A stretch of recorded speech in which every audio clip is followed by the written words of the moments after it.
ಎಲ್ಲ ನನ್ನ ಪ್ರೀತಿಯ ವಿದ್ಯಾರ್ಥಿಗಳಿಗೆ ಸುಸ್ವಾಗತ. ಎಬಿವಿಕೆ ಸಮೂಹ ಶಿಕ್ಷಣ ಸಂಸ್ಥೆಗಳು, ವೈಟ್ಫೀಲ್ಡ್, ಬೆಂಗಳೂರು 66. ವಿಷಯ ಕನ್ನಡ, ತರಗತಿ 6ನೇ ತರಗತಿ. ಪ್ರೀತಿಯ ವಿದ್ಯಾರ್ಥಿಗಳೇ, ನಾವು ಇಂದಿನ ತರಗತಿಯಲ್ಲಿ ನಿನ್ನಲ್ಲೂ ಅದ್ಭುತ ಶಕ್ತಿ ಇದೆ ಪಾಠದ ಸಾರಾಂಶವನ್ನು ತಿಳಿದುಕೊಳ್ಳೋಣ. ಇದು ಒಂದು ಪುರಾಣ ಕಾಲದ ಕಥೆಯ ಒಂದು ನಿದರ್ಶನವಾಗಿದೆ. ರಾಮಾಯಣ, ಭಾರತದ ಮಹಾಕಾವ್ಯ ರಾಮಾಯಣದ ಒಂದು ಸಣ್ಣ ಒಂದು ದೃಶ್ಯ ಕಾವ್ಯ. ರಾಮಾಯಣ ಮತ್ತು ಮಹಾಭಾರತ ಭಾರತದ ಎರಡು ಮಹಾನ್ ಗ್ರಂಥಗಳು. ರಾಮಾಯಣವನ್ನು ರಚಿಸಿದವರು ವಾಲ್ಮೀಕಿ, ಮಹಾಭಾರತವನ್ನು ರಚಿಸಿದವರು ವ್ಯಾಸ ಮಹರ್ಷಿ. ಈ ಎರಡು ಮಹಾಗ್ರಂಥಗಳು ನಮಗೆ ಅತ್ಯುನ್ನತ ನೈತಿಕ ಮೌಲ್ಯಗಳನ್ನು ಸಾರ್ತವೆ. ಅಂತಹ ರಾಮಾಯಣದ ಒಂದು ಸಣ್ಣ ಪ್ರಸಂಗವನ್ನು ನಮ್ಮ ಪಾಠದಲ್ಲೂ ಕಾಣಬಹುದಾಗಿದೆ. ರಾಮಾಯಣ ಅಂದ ತಕ್ಷಣ ನಮಗೆ ನೆನಪಿಗೆ ಬರುವ ಹೆಸರುಗಳು ರಾಮ, ಲಕ್ಷ್ಮಣ, ಸೀತೆ, ಹನುಮ, ರಾವಣ ಅಲ್ವಾ? ನಿಮ್ಮೆಲ್ಲರಿಗೂ ಸಹ ರಾಮಾಯಣದ ಕತೆ ಗೊತ್ತಿದೆ. ರಾಮಾಯಣದಲ್ಲಿ ಬರುವ ಅತ್ಯಂತ ಶಕ್ತಿಶಾಲಿ ವ್ಯಕ್ತಿ ಹನುಮಂತ. ಅಂತಹ ಹನುಮಂತ ತನ್ನನ್ನು ತಾನು ಒಂದು ಕೋತಿ, ಸಾಮಾನ್ಯ ಎಂದು ಭಾವಿಸುತ್ತಾನೆ. ಅವನಲ್ಲಿ ಅಡಗಿರುವಂತಹ ಒಂದು ಅಗಾಧ ಶಕ್ತಿಯ ಒಂದು ಸಾಮರ್ಥ್ಯ ಅವನಿಗೆ ಅರಿವಿರೋದಿಲ್ಲ. ಅಂತಹ ಶಕ್ತಿ ಸಾಮರ್ಥ್ಯದ ಅರಿವನ್ನು ಪ್ರೇರೇಪಿಸುವ ಮೂಲಕ, ಉತ್ತೇಜಿಸುವ ಮೂಲಕ ಅವನಲ್ಲಿ ಅವನ ಶಕ್ತಿಯ ಒಂದು ಪ್ರಖರತೆಯನ್ನು ತಿಳಿಸಿಕೊಟ್ಟು ಆ ಹನುಮನು ರಾಮನ ಒಂದು ಕಾರ್ಯ ಸಾಧನೆಯಲ್ಲಿ ಯಶಸ್ಸನ್ನು ಹೇಗೆ ಸಾಧಿಸಿದ ಎಂಬತಕ್ಕಂಥದ್ದೇ ನಮ್ಮ ಈ ಪಾಠ. ಪ್ರತಿಯೊಬ್ಬರಲ್ಲಿರ್ತಕ್ಕಂತಹ ಒಂದು ಶಕ್ತಿಯನ್ನು ಉತ್ತೇಜನದ ಮಾತುಗಳಿಂದ ನಾವು ಹೊರತರಬಹುದು. ಇಂತಹ ಒಂದು ಪಾಠವನ್ನು ನಾವು ಈ ದಿನ ತಿಳಿಯೋಣ. ಹೇಗೆ ಕಪಿವೀರರು ಹನುಮನಲ್ಲಿನ ಅಗಾಧ ಶಕ್ತಿಯ ಒಂದು ಸಾಮರ್ಥ್ಯವನ್ನು ಅವನಿಗೆ ಅರಿವು ಮಾಡಿಸಿ ಅವನು ಸಮುದ್ರವನ್ನು ಹೇಗೆ ಹಾರಿದ ಎಂಬತಕ್ಕಂತಹ ಒಂದು ಪಾಠವೇ ನಿನ್ನಲ್ಲೂ ಅದ್ಭುತ ಶಕ್ತಿ ಇದೆ. ಹಾಗಿದ್ದರೆ ಬನ್ನಿ ಈಗ ನಾವು ಈ ಪಾಠವನ್ನು ಪ್ರಾರಂಭಿಸೋಣ. ಮೊದಲು ಈ ಪಾಠದಲ್ಲಿ ಬರುವಂತಹ ಕಠಿಣ ಪದಗಳ ಅರ್ಥವನ್ನು ತಿಳಿಯೋಣ. ಅಂತರಂಗ, ಒಳಗಿನ. ಅರುಣ, ಸೂರ್ಯ. ಆಶಾದಾಯಕ, ಭರವಸೆಯಿಂದ ಕೂಡಿದ. ಕಡಲು, ಸಮುದ್ರ. ಕೆರಳಿದ, ಸಿಟ್ಟಿಗೆದ್ದ. ಕೀಳರಿಮೆ, ಹೀನತನ. ಟೊಂಗೆ, ಕೊಂಬೆ. ದಂಡೆ, ದಡ, ತೀರ. ದಿಕ್ಕು ತೋಚದಾಯಿತು, ದಾರಿ ಕಾಣದಾಯಿತು. ನಿಲುಕು, ಕಣ್ಣಿಗೆ ಕಾಣುವಷ್ಟು ದೂರ. ಮೈಕೊಡವು, ಧೈರ್ಯದಿಂದ ಮೇಲೇಳು. ಯೋಜನ, ಸುಮಾರು 9 ಮೈಲು. ವರ್ಣನೆ, ಹೊಗಳಿಕೆ ಅಥವಾ ಬಣ್ಣನೆ. ಅಮಿತ, ಮಿತಿಯಿಲ್ಲದ. ಅರುಣೋದಯ, ಸೂರ್ಯೋದಯ. ಉಲ್ಲಂಘನೆ, ಹಾರು, ದಾಟು. ಕವಿ, ಮುಸುಕು. ಕಿಂಕರ, ಸೇವಕ. ಜಗಜ್ಜನನಿ, ಲೋಕಮಾತೆ. ತಡಿ, ದಡ. ದಕ್ಕಿಸು, ಪಡೆದು. ದಿಟ್ಟಿಸಿ, ವೀಕ್ಷಿಸಿ. ಬಲ್ಲೆವು, ತಿಳಿದಿದ್ದೆವು. ಮಿಗಿಲು, ಹೆಚ್ಚು. ರುದ್ರನರ್ತನ, ಭಯಂಕರ ಆರ್ಭಟ. ಹಂಬಲ, ಆಸೆ, ಉತ್ಸಾಹ. ಟಿಪ್ಪಣಿ: ಒಂದು ಜಾಂಬವಂತ, ಕರಡಿ. ಇವನು ಕೃತಯುಗ, ತ್ರೇತಾಯುಗ, ದ್ವಾಪರ ಯುಗದಲ್ಲಿಯೂ ಇದ್ದನೆಂಬ ಪ್ರತೀತಿ. 2 ಅಂಗದ, ವಾಲಿ ಮತ್ತು ತಾರೆಯ ಮಗ. 3 ಹನುಮ, ಅಂಜನಾದೇವಿಯ ಮಗ. 4 ಸಪ್ತಸಾಗರ, 7 ಸಮುದ್ರಗಳು. ಲವಣ, ಉಪ್ಪು. ಇಕ್ಷು, ಕಬ್ಬಿನ ಹಾಲು. ಸುರ, ಮದ್ಯ. ಸರ್ಪೀಸ್, ತುಪ್ಪ. ದಧಿ, ಮೊಸರು. ಕ್ಷೀರ, ಹಾಲು. ಜಲ, ನೀರು. 5 ಇಂದ್ರ, ದೇವಲೋಕದ ಒಡೆಯ. ಇವು ಈ ಪಾಠದಲ್ಲಿ ಬರುವಂತಹ ಪದಗಳ ಅರ್ಥ ಹಾಗೂ ಟಿಪ್ಪಣಿಗಳು. ಈಗ ಪಾಠವನ್ನು ಪ್ರಾರಂಭಿಸೋಣ. ನಿನ್ನಲ್ಲೂ ಅದ್ಭುತ ಶಕ್ತಿ ಇದೆ. ಪಾಠ ಪ್ರವೇಶ. ಕೆಲವರಲ್ಲಿ ವಿಶಿಷ್ಟ ಶಕ್ತಿ ಇರುತ್ತದೆ. ಆ ಶಕ್ತಿಯ ಪ್ರದರ್ಶನ ಆಗುವುದು ಇತರರು ಅವರನ್ನು ಹುರಿದುಂಬಿಸಿದಾಗ. ಇತರರ ಪ್ರೇರಕ ಮಾತುಗಳು ಆತ್ಮವಿಶ್ವಾಸವನ್ನು ಹೆಚ್ಚಿಸುತ್ತವೆ ಹಾಗೂ ಎಂತಹ ಕಠಿಣ ಕೆಲಸವನ್ನಾದರೂ ಮಾಡಲು ಮನಸ್ಸು ಉತ್ಸುಕವಾಗುತ್ತದೆ.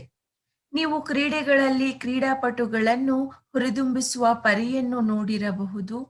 ಇಂತಹ ಹಲವು ಪ್ರಸಂಗಗಳು ಪುರಾಣ ಇತಿಹಾಸಗಳಲ್ಲೂ ಕಾಣಸಿಗುತ್ತವೆ. ನೀವು ರಾಮಾಯಣದ ಕಥೆಯನ್ನು ಕೇಳಿದ್ದೀರಿ. ರಾವಣ ಸೀತೆಯನ್ನು ಕದ್ದು ಲಂಕೆಯಲ್ಲಿ ಬಂಧಿಸಿರುತ್ತಾನೆ.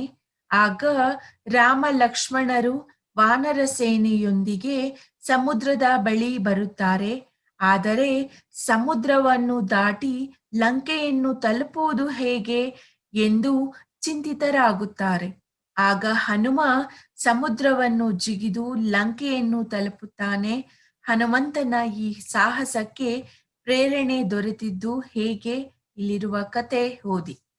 ನಾನು ನಿಮ್ಗೆ ಮೊದಲೇ ಹೇಳಿದ್ದೀನಿ, ಪ್ರತಿಯೊಬ್ಬ ಜೀವಿಯಲ್ಲೂ ಸಹ ಒಂದು ವಿಶಿಷ್ಟವಾಗಿರುವಂತಹ ಒಂದು ಶಕ್ತಿ ಅಂತಕ್ಕಂಥದ್ದು ಇರುತ್ತೆ. ಆ ಶಕ್ತಿಯ ಒಂದು ಪ್ರದರ್ಶನ, ಆ ಶಕ್ತಿ ಯಾವಾಗ ಹೊರಬರುತ್ತೆ ಅಂದ್ರೆ ಬೇರೆಯವರು ಅವರನ್ನ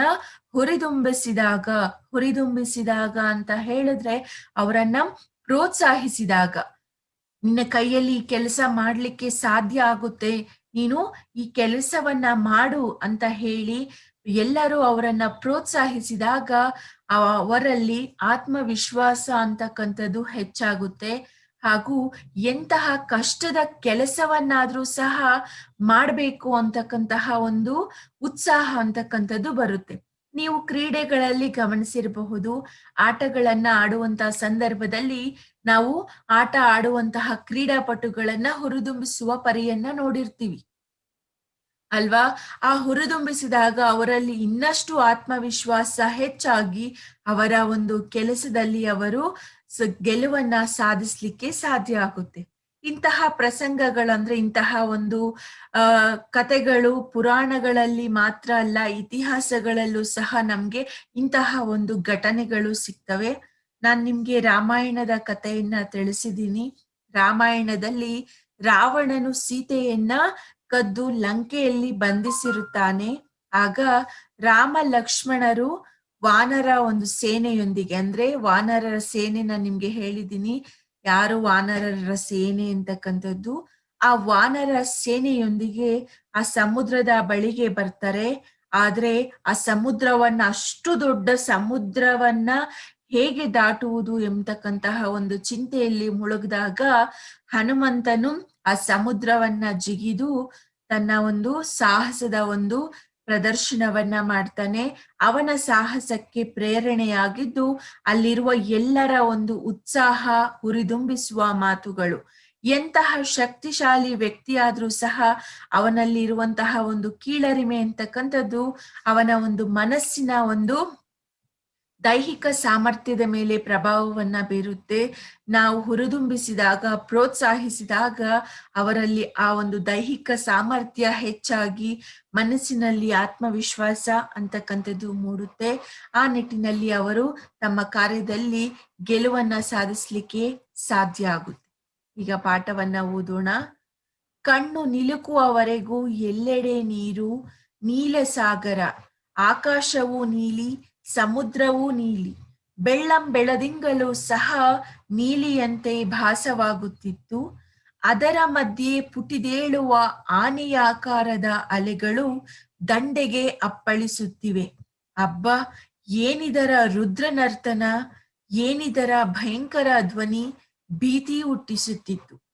ಕಪಿವೀರರು, ಈಗ ರಾಮ ಲಕ್ಷ್ಮಣರಿಗೆ ಗೊತ್ತಾಯಿತು ಸೀತಾ ಮಾತೆಯನ್ನ ರಾವಣನು ಅಪಹರಿಸಿ ತನ್ನ ಒಂದು ಲಂಕೆಯಲ್ಲಿ ಇಟ್ಟಿದ್ದಾನೆ ಅಂತ. ಲಂಕೆ ಅಂದ್ರೆ ಈಗ ಶ್ರೀಲಂಕಾ ಇದೆಯಲ್ಲ, ಅದನ್ನ ಲಂಕೆ ಅಂತ ಹೇಳಿ ಕರಿತಾ ಇದ್ರು. ಅಲ್ಲಿ ಹೋಗ್ಬೇಕು ಅಂತ ಹೇಳಿದ್ರೆ ಒಂದು ದೊಡ್ಡ ಒಂದು ಸಮುದ್ರ ಅಡ್ಡ ಇತ್ತು, ಇಂಡಿಯನ್ ಓಷನ್ ಅಲ್ವಾ, ಹಿಂದೂ ಮಹಾಸಾಗರ. ಸೊ ಅಲ್ಲಿಗೆ ಕಪಿವೀರರು ಬರ್ತಾರೆ, ಬಂದು ನೋಡ್ತಾರೆ ಕಣ್ಣು ನಿಲುಕುವವರೆಗೂ ಎಲ್ಲೆಡೆ ನೀರು.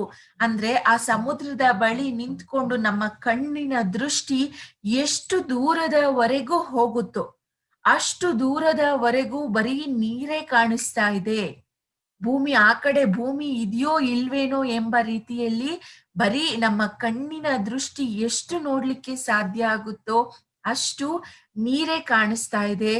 ಆಕಾಶ ನೀಲ ಸಾಗರ ಅಂದ್ರೆ ನೀಲಿ ಬಣ್ಣದ ಒಂದು ಸಾಗರ ಅಂದ್ರೆ ಸಮುದ್ರ. ಸಾಗರ ಅಂತ ಹೇಳಿದ್ರೆ ನೆನ್ಪಿಟ್ಕೊಳ್ಳಿ ಸಮುದ್ರ. ಆಕಾಶವು ನೀಲಿ, ಆಕಾಶವೂ ಸಹ ನೀಲಿಯಾಗಿ ಕಾಣಿಸ್ತಾ ಇದೆ, ಸಮುದ್ರವೂ ಸಹ ನೀಲಿಯಾಗಿ ಕಾಣಿಸ್ತಾ ಇದೆ. ಆ ಚಂದ್ರನ ಬೆಳದಿಂಗಳು ಸಹ ನೀಲಿಯಂತೆ ಇವರಿಗೆ ಕಾಣಿಸ್ತಾ ಇತ್ತು, ಭಾಸವಾಗುತ್ತಿತ್ತು ಅಂದ್ರೆ ಅನಿಸ್ತಾ ಇತ್ತು. ಅಂದ್ರೆ ಅನಿಸ್ತಾ ಇತ್ತು ಅಂತ ಅವರಿಗೆ ಆ ರೀತಿ. ಅದರ ಒಂದು ಮಧ್ಯ ಸಮುದ್ರದಲ್ಲಿ ಆನೆಯ ಆಕಾರದ ಅಲೆಗಳು. ನೀವೆಲ್ಲ ಸಮುದ್ರದ ಒಂದು ದಡವನ್ನ ನೋಡಿರ್ತೀರ ಅಲ್ವಾ? ಸಮುದ್ರದ ಅಲೆಗಳು ಸುಮ್ನೆ ಇರೋದೇ ಇಲ್ಲ. ಗಾಳಿಗೆ ಒಂದ್ರ ನಂತರ ಅಲೆಗಳು ದಂಡೆಗೆ ಬಂದು ಅಪ್ಪಳಿಸ್ತಾನೆ ಇರ್ತವೆ. ಕೆಲವೊಂದು ಅಲೆಗಳು ಬಹಳ ದೊಡ್ಡದಾಗಿ ಆನೆಯ ಆಕಾರದಲ್ಲಿ ಅಂದ್ರೆ ಅಷ್ಟು ದೊಡ್ಡ ಗಾತ್ರದ ಅಲೆಗಳು ದಂಡೆಗೆ ಅಪ್ಪಳಿಸ್ತಾ ಇವೆ. ಹಬ್ಬ, ಏನಿದರ ರುದ್ರ ನರ್ತನ ಅಂದ್ರೆ ಆ ಸಮುದ್ರದ ಒಂದು ಶಬ್ದ, ಆ ದಂಡೆಗೆ ಅಪ್ಪಳಿಸುವಂತಹ ಒಂದು ಶಬ್ದ ಭಯಂಕರವಾಗಿತ್ತು. ಒಂದು ಶಿವನ ಒಂದು ರುದ್ರ ನರ್ತನದ ರೀತಿ ಆ ಸಮುದ್ರದ ಅಲೆಗಳು ಹಾಗೆ ದಂಡೆಗೆ ಹೊಡಿತಾ ಇದ್ವು. ಆ ಒಂದು ಭಯಂಕರ ಧ್ವನಿ ಅಂತಕ್ಕಂಥದ್ದು ಆ ಕಪಿವೀರರಲ್ಲಿ ಭಯವನ್ನ ಹುಟ್ಟು ಹಾಕುವಂತಹ ಭೀತಿ ಅಂದ್ರೆ ಭಯವನ್ನ ಹುಟ್ಟು ಹಾಕುವ ರೀತಿಯಲ್ಲಿ ಇತ್ತು. ಆಗ ಕಪಿವೀರರು ಲಂಕೆಗೆ ಹಾರಿ ಸೀತಾಮಾತೆಯನ್ನು ಕಾಣಬೇಕೆಂಬ ಉತ್ಸಾಹದಿಂದ ಬಂದಿದ್ದರು. ಆದರೆ ಭಯಾನಕ ಕಡಲನ್ನು ಕಂಡರು. ಈ ಸಮುದ್ರ ಈಜಲು ಸಾಧ್ಯವಿಲ್ಲ, ಹಾರಲು ಸಾಧ್ಯವಿಲ್ಲ. ಅವರಿಗೆ ದಿಕ್ಕು ತೋಚದಾಯಿತು. ಮುಂದಿನ ದಾರಿ ಯೋಚಿಸುತ್ತಾ ವಿಶ್ರಮಿಸಿದರು. ಬೆಳಕು ಹರಿಯಿತು. ಕಪಿವೀರರು ಸಮುದ್ರವನ್ನ ಹಾರಿ ಹೋಗಿ ಸೀತಾಮಾತೆಯನ್ನ ನೋಡ್ಬೇಕು ಅಂತ ಬಂದಿದ್ರು. ಕಪಿವೀರರು ನಾನ್ ನಿಮ್ಗೆ ಹೇಳಿದ್ದೀನಿ, ಹಂಗದ, ಹನುಮ, ಜಾಂಬವಂತ ಹಾಗೂ ಇತರ ವಾನರ ಸೇನೆ ಅಲ್ಲಿಗೆ ಬಂದಿತ್ತು. ಹನುಮ ನಾನು ಹೇಳಿದ್ದೀನಿ ಯಾರು ಅಂತ, ರಾಮಾಯಣ ಕಾಲದಲ್ಲಿ ಇದ್ದಂತಹ ಮಹಾನ್ ಶಕ್ತಿಶಾಲಿ ವ್ಯಕ್ತಿ ಹನುಮ, ಶಕ್ತಿಶಾಲಿ. ಅಂಗದ ವಾಲಿಯ ಮಗ, ಮತ್ತೆ ಜಾಂಬವಂತ ಆ ಒಂದು ಕಿಷ್ಕಿಂಧ ರಾಜ್ಯದಲ್ಲಿ ಇದ್ದಂತಹ ಒಂದು ಕರಡಿ ಜಾಂಬವಂತ. ಇವರ ಜೊತೆ ಕೆಲವು ಕಪಿವೀರರು ಸಮುದ್ರದ ದಂಡೆಗೆ ಬಂದಿದ್ರು. ಲಂಕೆಗೆ ಹಾರಿಕೊಂಡು ಹೋಗಿ ಸೀತಾಮಾತೆಯನ್ನ ಕಾಣಬೇಕು ಎಂಬ ಉತ್ಸಾಹದಿಂದ ಬಂದಿದ್ರು. ಆದರೆ ಆ ಭಯಾನಕ ಕಡಲು ಅಂದ್ರೆ ಆ ಸಮುದ್ರವನ್ನ ನೋಡಿ ಅವರು ಭಯ ಪಟ್ಕೊಂಡ್ರು. ಆ ಸಮುದ್ರ, ಅಷ್ಟು ದೊಡ್ಡ ಸಮುದ್ರವನ್ನ ಯಾರಿಂದಲೂ ಈಜಲಿಕ್ಕೂ ಸಾಧ್ಯ ಇಲ್ಲ, ಅದರ ಮೇಲೆ ಹಾರಿ ಹೋಗ್ಲಿಕ್ಕೂ ಸಾಧ್ಯ ಇಲ್ಲ. ಅದನ್ನ ನೋಡಿ ಅವರಿಗೆ ದಿಕ್ಕು ತೋಚದಾಯಿತು ಅಂದ್ರೆ ಮುಂದೆ ಏನ್ ಮಾಡ್ಬೇಕು ಅನ್ನುವಂಥದ್ದು ಅವರಿಗೆ ತಿಳಿದೇ ಹೋಯಿತು. ಆ ರಾತ್ರಿ ಹಾಗೆಯೇ ಅವರು ಏನ್ ಮಾಡ್ಬೇಕು ಅಂತ ಯೋಚನೆ ಮಾಡ್ತಾ ಆ ಸಮುದ್ರದ ದಂಡೆಯಲ್ಲಿಯೇ ವಿಶ್ರಮಿಸಿದರು. ಆ ಸಮುದ್ರದ ಒಂದು ದಂಡೆಯಲ್ಲಿಯೇ ಅಲ್ಲೇ ವಿಶ್ರಾಂತಿಯನ್ನ ಪಡ್ಕೊಳ್ತಾರೆ. ಬೆಳಕು ಹರಿಯಿತು, ರಾತ್ರಿ ಕಳೆದು. ಆಗ ನೋಡಿ ಅರುಣೋದಯ. ಕಪಿಗಳೆಲ್ಲ ದಿನಚರಿ ಮುಗಿಸಿ ಫಲಹಾರ ಮಾಡಿದವು. ಮತ್ತೆ ಸಮುದ್ರದ ಬಳಿಗೆ ಬಂದವು. ಜಾಂಬವಂತನು, ಆಹಾ, ಕಡಲು ಶಾಂತವಾಗಿದೆ, ಆದರೆ ಲಂಕೆಯೇ ಕಾಣದು.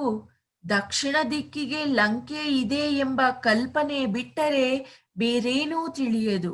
ಹೇಗೆ ಹೋಗುವುದು ಎಂದು ಹತ್ತಿದ.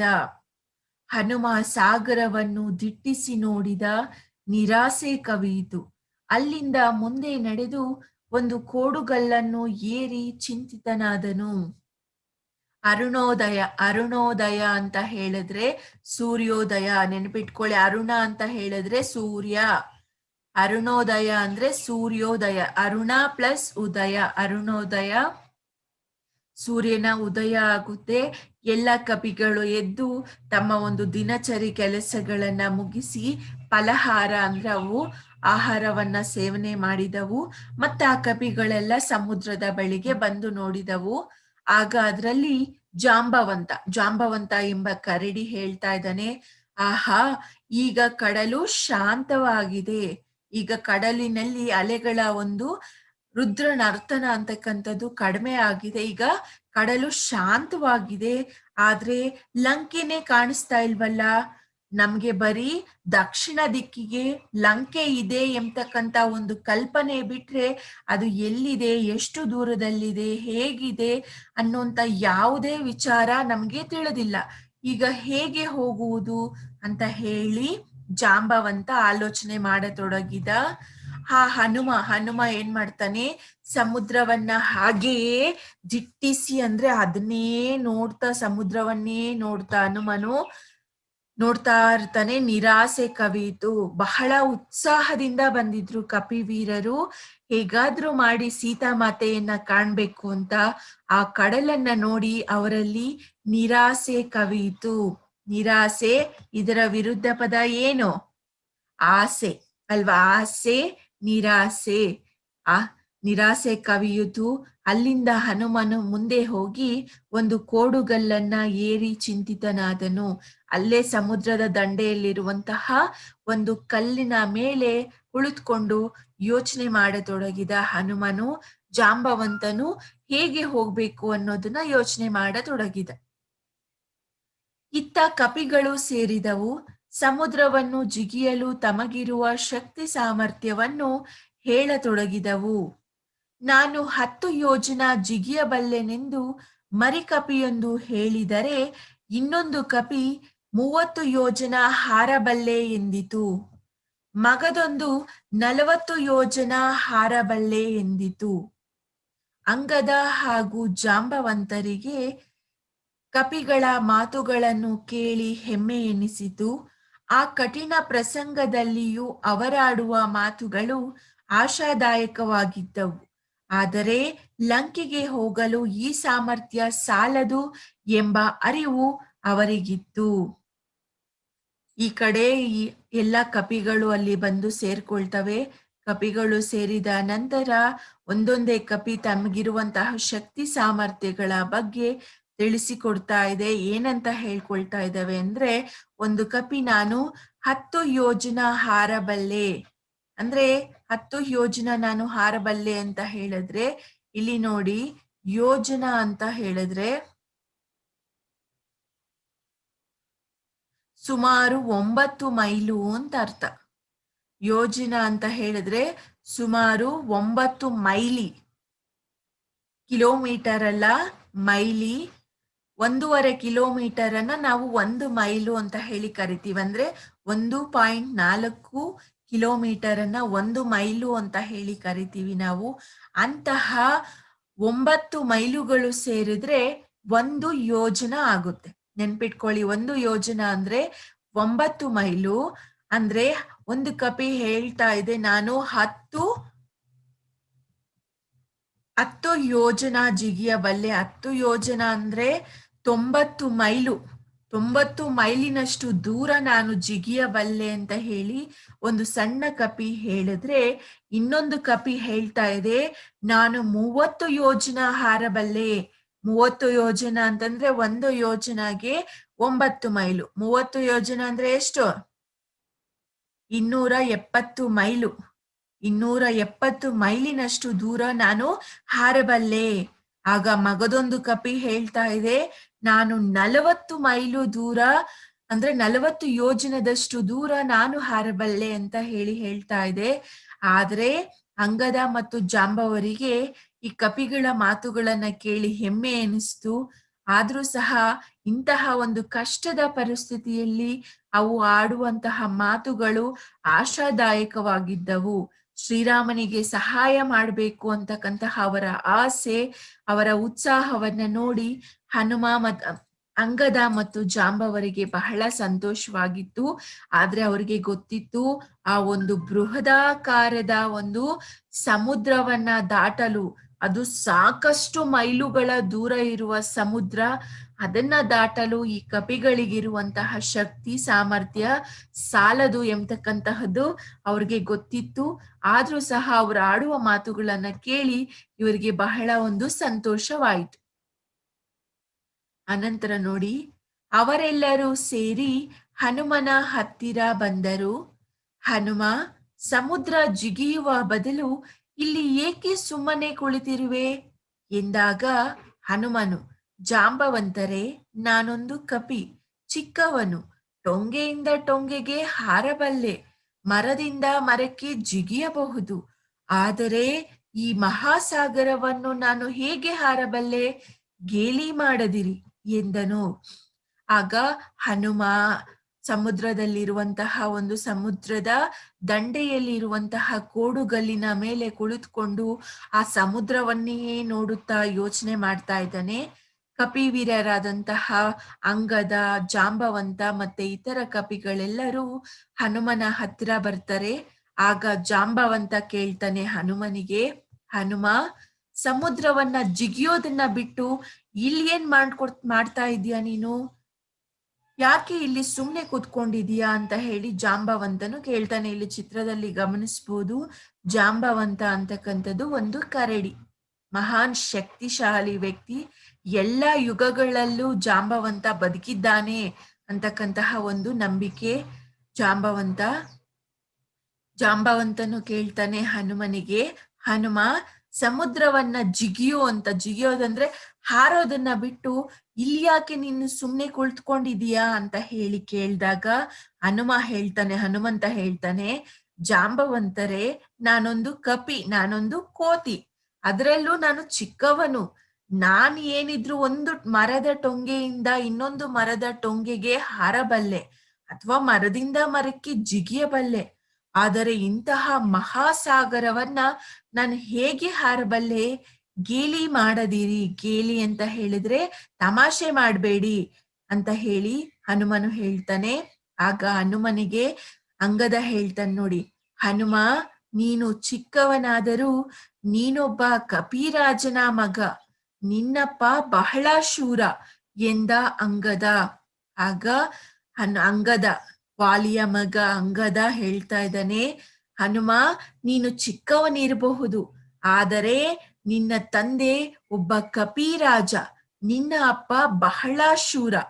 ಹನುಮನ ತಂದೆಯ ಹೆಸರು ಕೇಸರಿ, ಒಬ್ಬ ಕಪಿಯ ರಾಜ, ಮಹಾನ್ ಶಕ್ತಿಶಾಲಿ ವ್ಯಕ್ತಿ. ಅಂತಹ ಶಕ್ತಿಶಾಲಿ ವ್ಯಕ್ತಿಯ ಮಗ ನೀನು ಅಂತ ಹೇಳಿ ಅಂಗದನು ಹನುಮನಿಗೆ ಹೇಳ್ತಾ ಇದ್ದಾನೆ. ಇವರೆಲ್ಲರೂ ಹನುಮಂತನನ್ನ ಹುರಿದುಂಬಿಸ್ತಾ ಇದ್ದಾರೆ ಕಾರ್ಯ ಸಾಧನೆಗೆ. ಆಗ ಹನುಮ ನೋಡಿ ಏನ್ ಹೇಳ್ತಾ ಇದ್ದಾನೆ, ಅಪ್ಪ ರಾಜನಾದ ಮಾತ್ರಕ್ಕೆ ಮಗನಿಗೆ ಆ ಶಕ್ತಿ ಇರಲು ಸಾಧ್ಯವೇ? ನನ್ನ ಶಕ್ತಿಯನ್ನು ನಾನು ಬಲ್ಲೆ. ಅಂಗದರೆ, ನಾನೊಂದು ಕೋತಿ, ಹಲವು ಸ್ನೇಹಿತರೊಡನೆ ಸೇರಿ ಅಲ್ಲಿಂದ ಇಲ್ಲಿಗೆ, ಇಲ್ಲಿಂದ ಅಲ್ಲಿಗೆ ಜಿಗಿದಿರಬಹುದು. ಮರವನ್ನು ಏರಿ ಕೊಂಬೆಯ ತುದಿಯಲ್ಲಿಯ ಹಣ್ಣನ್ನು ತಿಂದಿರಬಹುದು. ಹಲವರನ್ನು ಬಾಲ ಬೀಸಿ ಹೊಡೆದಿರಬಹುದು. ಕೆಲವರನ್ನು ಕಂಡು ಅಣಕಿಸಿ ದಕ್ಕಿಸಿಕೊಂಡಿರಬಹುದು. ಇಷ್ಟು ಮಾತ್ರಕ್ಕೆ ನಾನು ಶಕ್ತಿವಂತನೆಂದು ಭಾವಿಸುವುದು ಸರಿಯಲ್ಲ. ಅಂಗದನ ಮಾತಿಗೆ ಹನುಮನು ಹೇಳ್ತಾ ಇದ್ದಾನೆ, ಅಪ್ಪನು ರಾಜನಾದ ಮಾತ್ರಕ್ಕೆ ಮಗನಿಗೆ ಅಪ್ಪನಿಗೆ ಇರಬೇಕಾದ ಎಲ್ಲಾ ಶಕ್ತಿ ಇರಲು ಸಾಧ್ಯವೇ? ನನ್ನ ಶಕ್ತಿ ಏನು ಅನ್ನೋದು ನಾನು ಬಲ್ಲೆ ಅಂದ್ರೆ ನನಗೆ ಗೊತ್ತಿದೆ ಅಂಗದರೆ. ನಾನೊಂದು ಕೋತಿ ಅಷ್ಟೇ. ನಾನು ನನ್ನ ಕೆಲವು ಸ್ನೇಹಿತರೊಡನೆ ಸೇರಿ ಅಲ್ಲಿಂದ ಇಲ್ಲಿಗೆ, ಇಲ್ಲಿಂದ ಅಲ್ಲಿಗೆ ಜಿಗಿದಿರಬಹುದು. ಮರವನ್ನ ಏರಿ ಮರದ ಕೊಂಬೆಯ ತುದಿಯಲ್ಲಿರುವ ಹಣ್ಣನ್ನ ತಿಂದಿರಬಹುದು. ಕೆಲವರನ್ನ ಬಾಲ ಬೀಸಿ ಹೊಡೆದಿರಬಹುದು.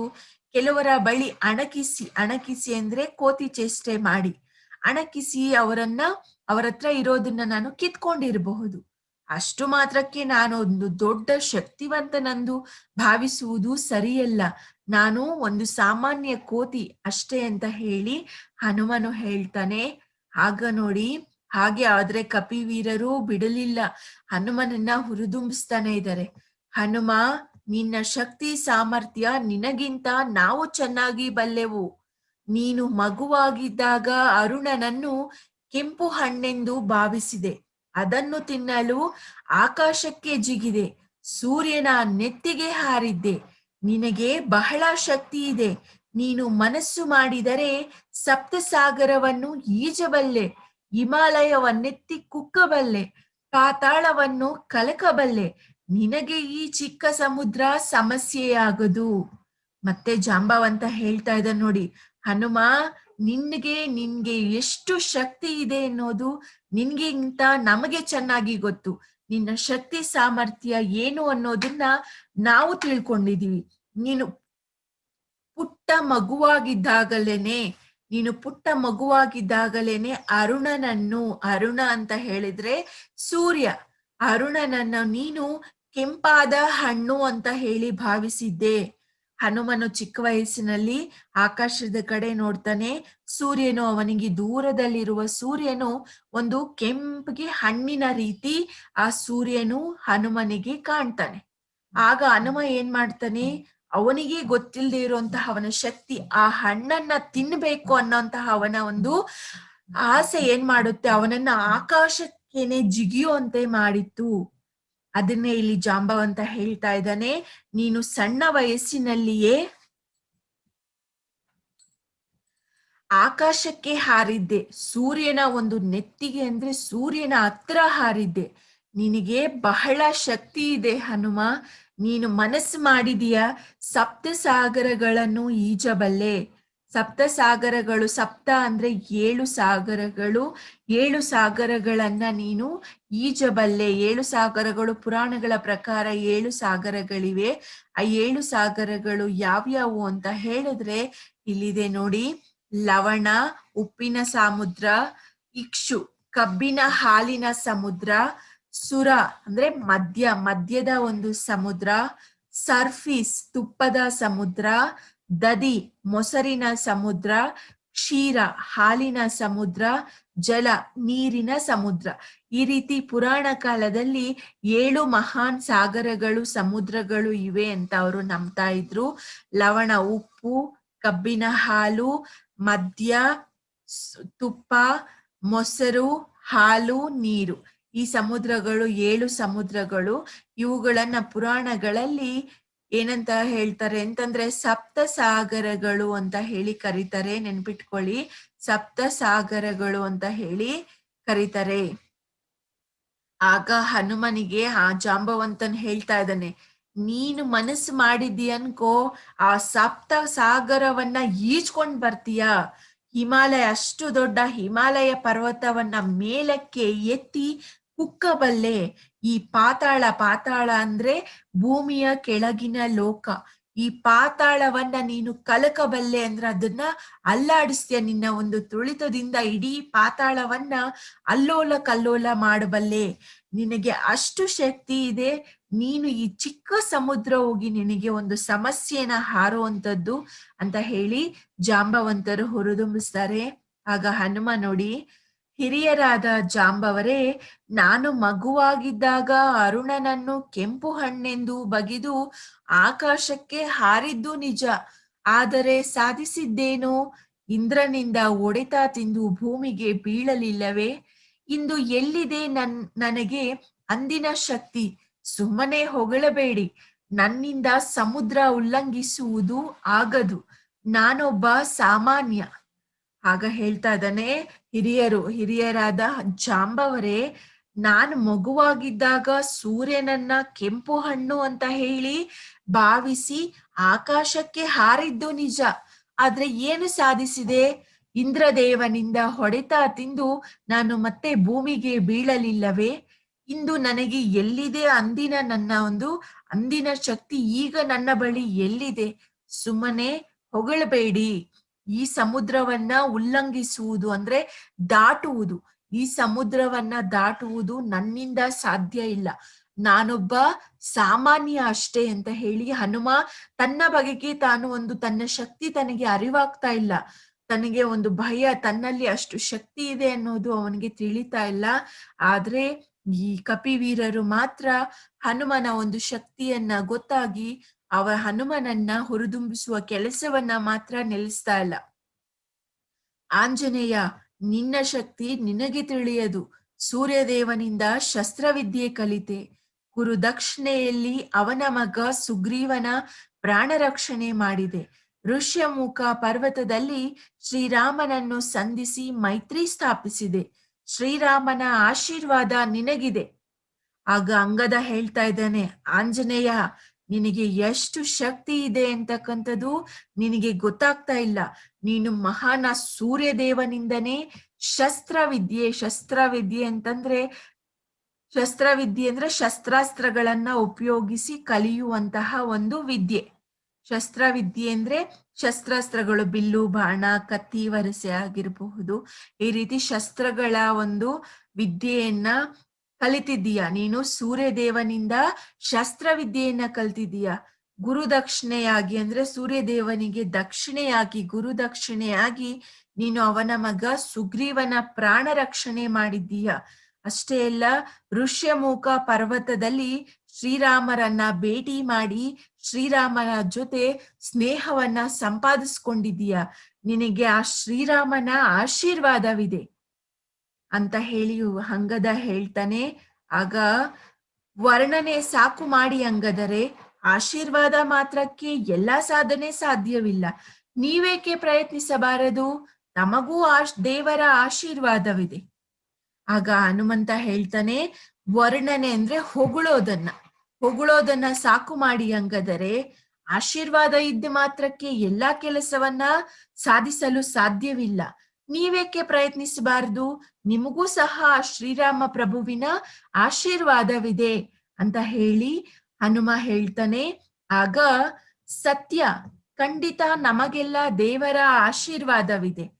ಆದರೆ ಆ ಕೆಲಸಕ್ಕೆ ಬೇಕಾದ ದೈಹಿಕ ಶಕ್ತಿ ಇಲ್ಲ. ಅದಕ್ಕಿಂತ ಹೆಚ್ಚಾಗಿ ಮಾನಸಿಕ ಸಾಮರ್ಥ್ಯ ಬೇಕು.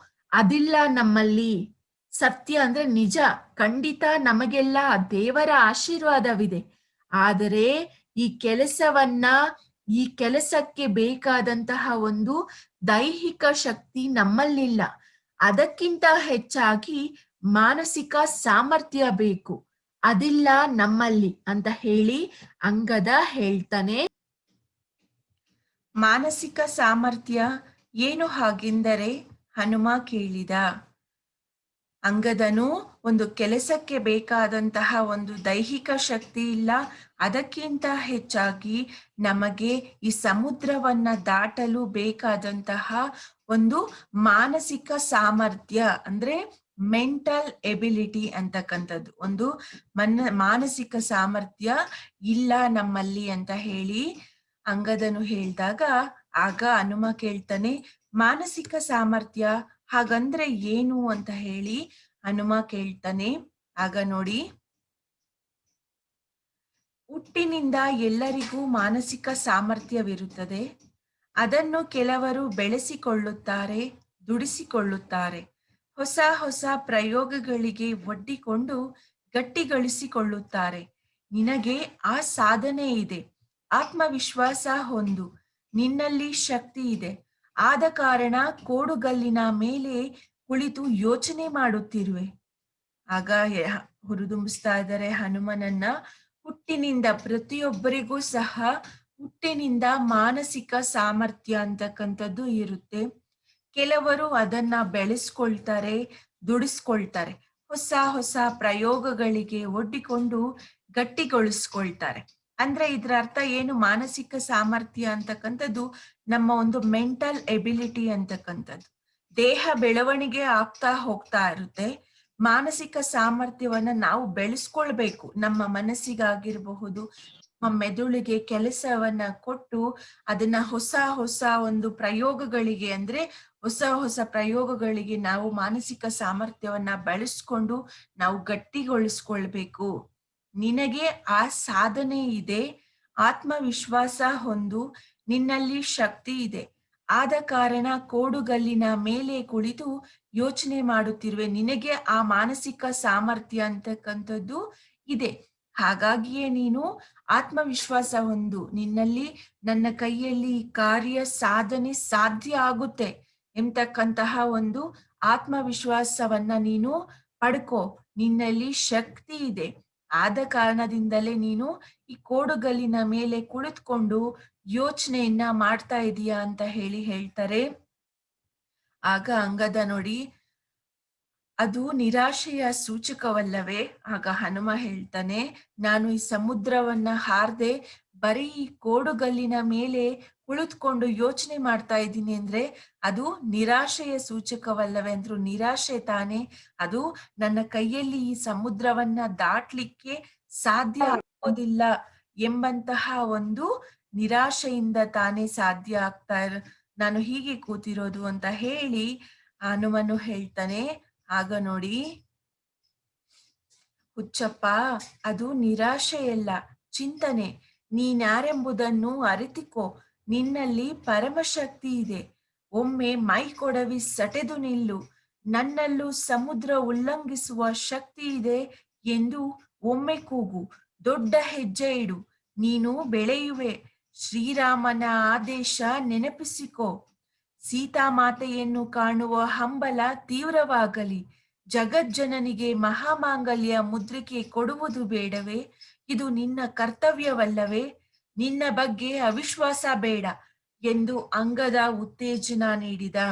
ಆಗ ಅಂಗದ ಹೇಳ್ತಾನೆ, ಅಯ್ಯೋ ಹುಚ್ಚಪ್ಪ, ಅದು ನೀನು ಕೋಡುಗಲ್ಲಿನ ಮೇಲೆ ಕುಳಿತುಕೊಂಡು ಯೋಚನೆ ಮಾಡ್ತಾ ಇದೀಯ ಅಂದ್ರೆ ಅದು ನಿರಾಸೆ ಅಲ್ಲ, ಅದು ಚಿಂತನೆ.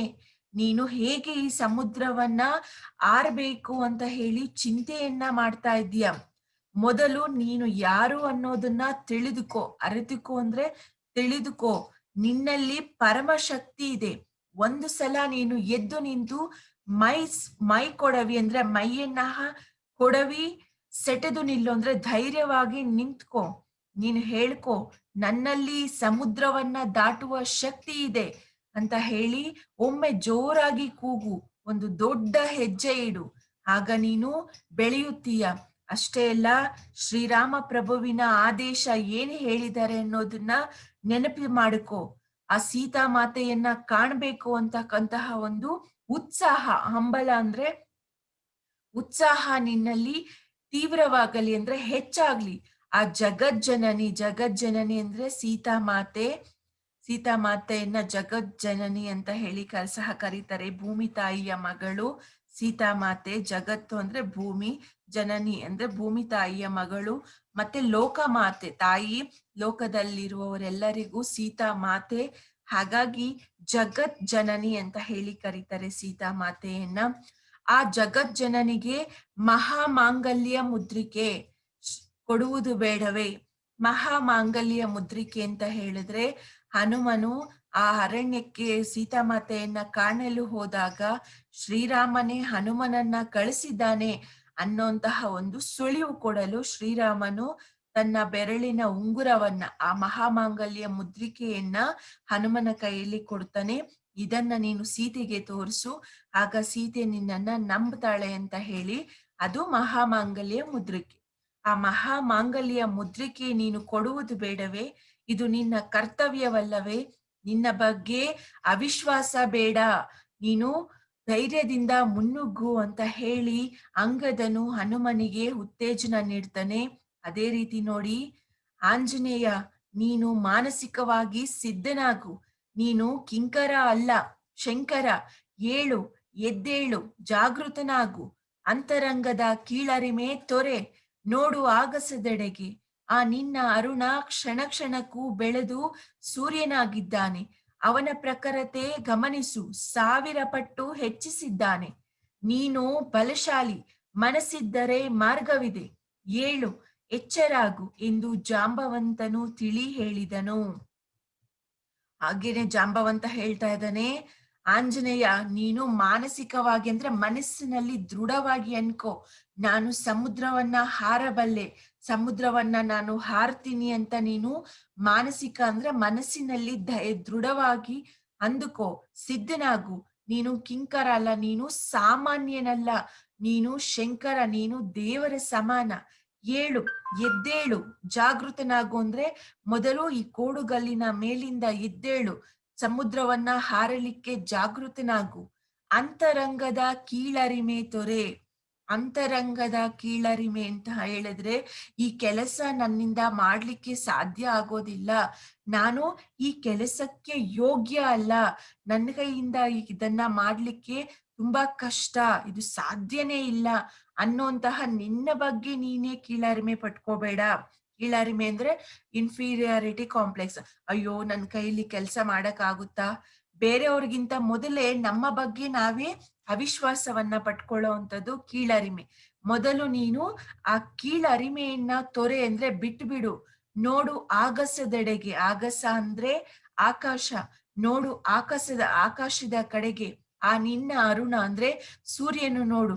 ಕ್ಷಣ ಕ್ಷಣಕ್ಕೂ ಹುಟ್ಟಿನಿಂದ ಬೆಳೆದು ಬೆಳೆದು ಸೂರ್ಯನಾಗಿದ್ದಾನೆ. ಅವನ ಪ್ರಖರತೆ ಗಮನಿಸು. ಪ್ರಖರತೆ ಅಂದ್ರೆ ಆ ಸೂರ್ಯನಿಂದ ಬರುವ ಕಿರಣಗಳ ಶಾಖವನ್ನ ಬಿಸಿಯನ್ನ ಗಮನಿಸು. ಅವನು ಹೋಗ್ತಾ ಹೋಗ್ತಾ 1000 ಪಟ್ಟಷ್ಟು ಹೆಚ್ಚಿಸಿದ್ದಾನೆ. ನೀನು ಬಲಶಾಲಿ ಹನುಮ. ಮನಸ್ಸಿದ್ರೆ ಮಾರ್ಗವಿದೆ. ಏಳು, ಎಚ್ಚರಾಗು, ಎದ್ದೇಳು ಅಂತ ಹೇಳಿ ಜಾಂಬವಂತನು ತಿಳಿ ಹೇಳ್ತಾನೆ.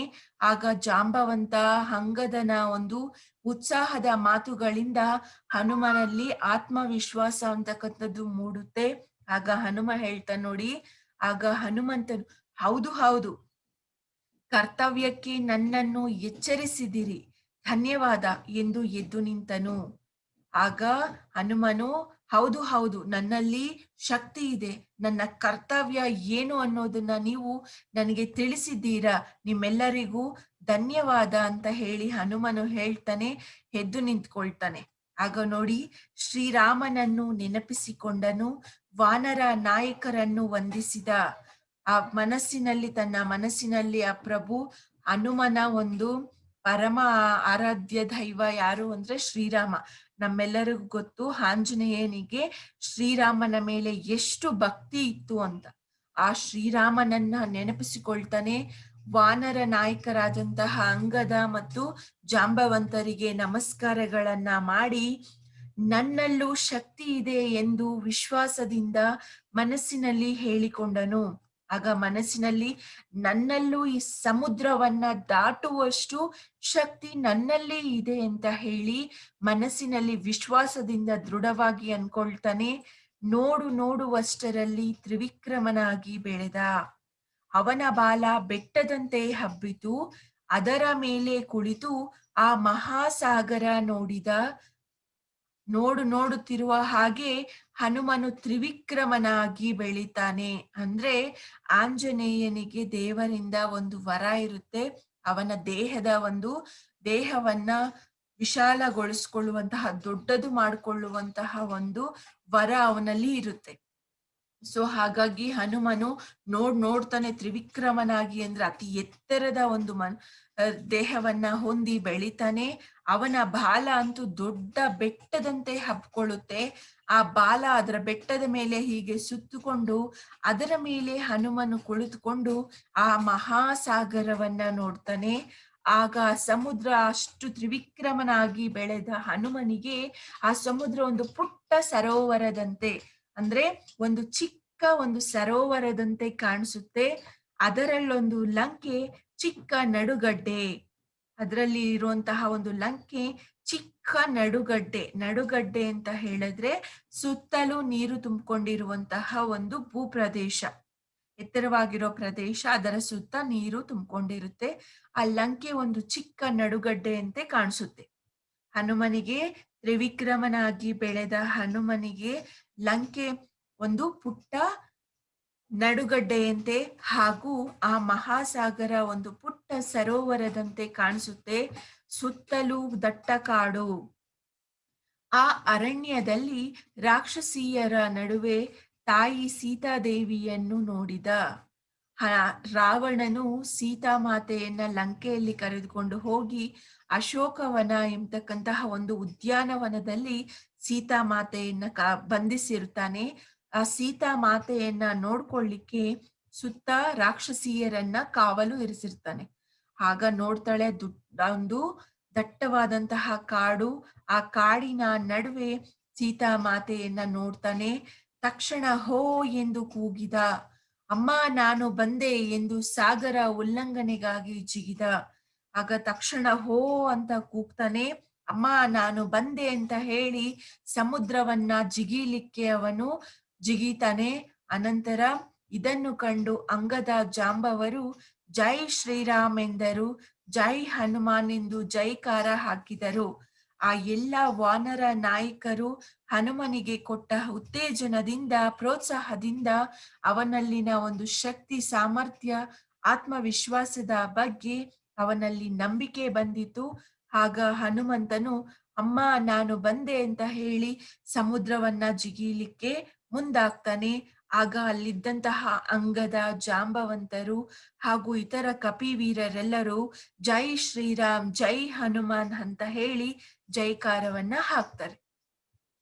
ಈ ರೀತಿ ಅಹ ಹನುಮಂತನು ಸಮುದ್ರವನ್ನ ಜಿಗಿದು ಸೀತಾಮಾತೆಯನ್ನ ಕಾಣ್ತಾನೆ. ಅನಂತರ ಶ್ರೀರಾಮನು ಕೊಟ್ಟಂತಹ ಆ ಮಹಾಮಾಂಗಲ್ಯ ಮುದ್ರಿಕೆಯನ್ನ ಸೀತಾಮಾತೆಗೆ ಕೊಟ್ಟು ಅನಂತರ ಶ್ರೀರಾಮನಿಗೆ ಆ ಸಂದೇಶವನ್ನ ತಲುಪಿಸ್ತಾರೆ. ಅನಂತರ ಶ್ರೀರಾಮ ಮತ್ತು ರಾವಣನ ನಡುವೆ ಯುದ್ಧ ನಡೆಯುತ್ತೆ. ಶ್ರೀರಾಮ ಮತ್ತು ರಾವಣನ ನಡುವೆ ನಡೆದಂತಹ ಯುದ್ಧದಲ್ಲಿ ರಾವಣನು ಸಾವನ್ನ ಅಪ್ತಾನೆ. ಶ್ರೀರಾಮನು ಮಾನವನ ಒಂದು ರೂಪವನ್ನ ಧರಿಸಿ ಬಂದಿದ್ದು ಆ ಒಂದು ರಾವಣನ ಅಂತ್ಯಕ್ಕಾಗಿ. ಒಂದು ಮನುಷ್ಯನ ರೂಪ ಧರಿಸಿ ಆ ದೇವರು ಶ್ರೀ ರಾವಣನನ್ನ ಅಂತ್ಯ ಮಾಡ್ತಾರೆ. ಇದು ರಾಮಾಯಣದ ಒಂದು ಕತೆ. ಪ್ರತಿಯೊಬ್ಬ ಮನುಷ್ಯರಲ್ಲಿ ಮಕ್ಕಳೇ ಒಂದು ವಿಶಿಷ್ಟವಾದ ಶಕ್ತಿ ಅನ್ನೋದು ಇದ್ದೇ ಇರುತ್ತೆ, ಎಲ್ಲರಲ್ಲೂ ಇರುತ್ತೆ. ಆ ಶಕ್ತಿಗೆ ಒಂದು ಉತ್ತೇಜನ, ಪ್ರೋತ್ಸಾಹ ಸಿಕ್ಕಾಗ ಅದು ಇನ್ನಷ್ಟು ಜಾಗೃತಗೊಳ್ಳುತ್ತೆ. ಹಾಗೂ ಅಷ್ಟೇ ಅಲ್ಲ, ನಮ್ಮಲ್ಲಿ ಇರ್ತಕ್ಕಂಥ ಒಂದು ಮಾನಸಿಕ ಸಾಮರ್ಥ್ಯವನ್ನ ನಾವು ಹಾಗೆ ಬಿಡಬಾರ್ದು. ಅದನ್ನ ಬೇರೆ ಬೇರೆ ಕೆಲಸಗಳಲ್ಲಿ ತೊಡಗಿಸಿಕೊಂಡು ನಮ್ಮ ಬುದ್ಧಿಯನ್ನ ಚುರುಕು ಮಾಡ್ಕೊಳ್ಬೇಕು. ನಾವು ಎಷ್ಟು ನಮ್ಮ ಜ್ಞಾನ ಬುದ್ಧಿಯನ್ನ ಬಳಸ್ತಾ ಹೋಗ್ತೀವಿ ಅಷ್ಟು ನಮ್ಮ ಬುದ್ಧಿ ಚುರುಕಾಗುತ್ತೆ. ಇದಿಷ್ಟು ಈ ಒಂದು ಪಾಠದ ಒಂದು ಸಾರಾಂಶ. ಪಾಠವು ನಿಮ್ಮೆಲ್ಲರಿಗೂ ಅರ್ಥವಾಗಿದೆ ಎಂದು ಭಾವಿಸುತ್ತಾ ನಾನು ಈ ತರಗತಿಯನ್ನು ಇಲ್ಲಿಗೆ ಮುಕ್ತಾಯಗೊಳಿಸುತ್ತೇನೆ. ಧನ್ಯವಾದಗಳು.